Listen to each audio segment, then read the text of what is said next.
अम्मा तू बुहारी थी दे छो ए बात नूरी दिया अम्मा एबू तो ना है पर मां जो आया तू मानी जो पचाईंदी है अड़ी अम्मा मानी पचाए करे पोखड़ी बुहारी दिया हा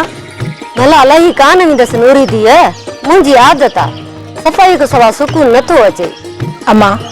मां रोज तो बुहारी दींदी आया हा पर किन कचरो नजर आयो तो बुहारी दई वरतम। जी जी अगती मुखे गुनाहगार न कंदी कर जेकॾहिं तोखे काथे किन नजर अचे तो मुखे चई छॾींदी कर मां खणी सफ़ाई करे छॾींदस। नूरी तव्हां भी तकलीफ़ न कयो मां छा जे लाइ आया मां ॾींदुसि तुंहिंजे घर जी बुआरी हया सुख मिरल आया भी हुनर आ छा जो सिखां तू असांजो लगी छा जो एतिरो हुजाए तो थी। अम्मा नक न नासा विच ॿ खासा सब ॻाल्हियूं अखियुनि ते मासी खदीजा मां तव्हांजो रिश्तेदार आहियां पर जो ही सही को रिश्तो ना है तोसां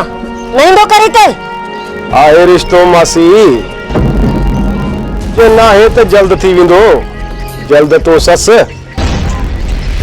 ऐं मां नाठी भली थई हाथी नमूनो ॾिस वरी सोच ॾिस सोणी सोचा नूरी निमाणी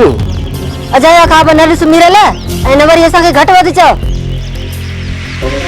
नूरी नज़ीर जी मंगा आहे ऐं ओ कराची में मिल ते कमाए थो हो जीअं ई आयो उन जी शादी कराए छॾींदसि। नूरी मूंसां शादी कंदी मासी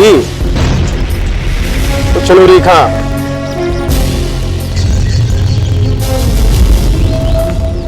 नज़ीर जी ठली मजदूरी ते जिंदगी गुजारींदी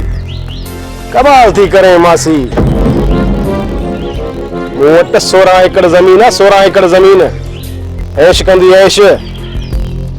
सोच जाए हाली तो मां हलाए थो